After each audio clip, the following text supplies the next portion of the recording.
All right. This is my reaction and a couple little Easter eggs to episode 4 of Skeleton Crew.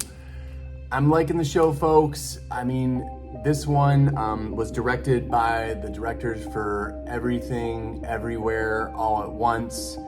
And, I think they did a really good job. This was not an easy episode to do.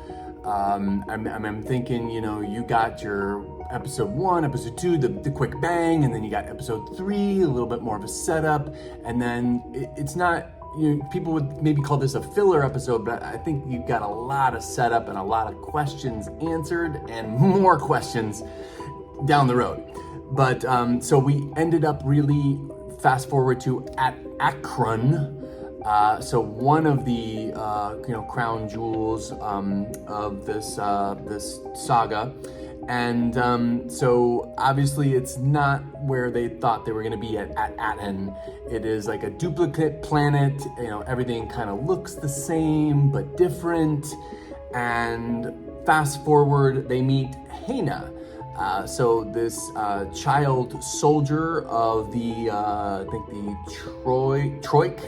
And they're hiding from the Hatten Patrol people. So this is very interesting that also there was a B-1 battle tank and then some helmets definitely that might have been, left over from the Empire, but I mean, somehow they got a hold of these helmets. And then this basically separatist tank, modified, somehow they got a hold of this, B-1, I think it's a B-1 battle tank. Anyway, so that's just kind of interesting how they just got a little trickle, and this war is going on, and is this a big experiment? So I've definitely gone down a major YouTube rabbit hole. It's been awesome to check out the other YouTubers out there. But definitely, I'm going to fast forward to the big theory that this is, is it going to be my guess is it's going to be like a robot, kind of to me like a Grievous character, like part human, part robot, that's still pulling the strings of this great experiment between all these worlds and the jewel of Ataten being the jewel. Anyway, so Hena brings him back to the resistance, to the father Styx, who, again, this is not an easy thing to act and pull off. I mean, I was looking at this character going, yeah, I would love to have played this character as an actor, but boy, I mean, just to make it real, to really sell it is to me is hard to do. And even as just the Star Wars lore, it is just not easy. And amazingly, I think they did it. So Styx, the resistance father, and then he enlists these kids. It's definitely a statement, man, about the wars going on today.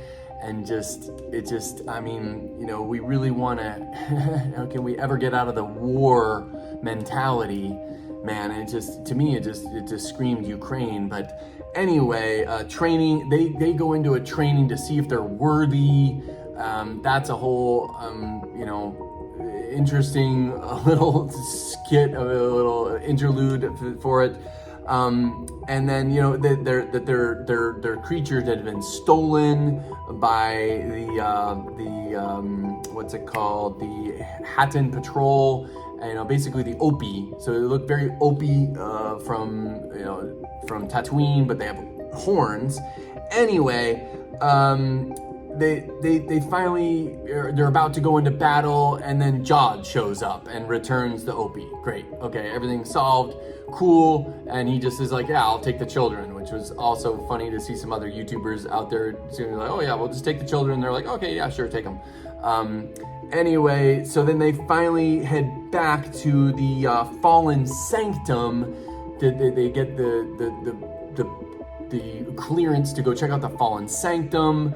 And then that's where SM-33, finally says, oh, I destroyed the coordinates. And then I'm limb from limb, and he does the whole getting gigantic, and then luckily Jod hits his off switch. Easy fix. And then Neil, through this whole episode, by the way, is hilarious, awesome, great character building on this episode. He's asthmatic, it's hitting his trunk, and he's getting a little sweet on Hana.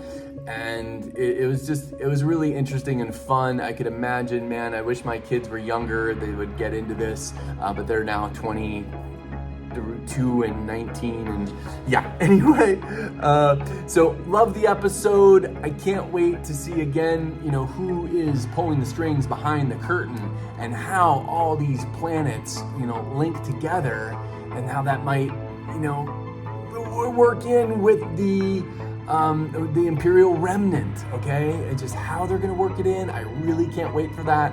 I'm definitely at the edge of my seat. Like the episode, like the world building, I still give it a 8.5, almost a 9. I mean, I had no real problems with it because as an actor, I just know how hard, and the writer, how hard this is to pull off, especially for the Star Wars fans who are really, not hard to please. So just loved it. Peace out. May the Force be with you. Please subscribe if you're liking these breakdown videos and extra little Easter eggs that you might not have caught. Peace out. May the Force be with you. Dun, dun, dun, dun. Please check out my other videos on YouTube with collecting Star Wars and Star Wars figures, Kenner action figures. Check them out, folks. Yeah.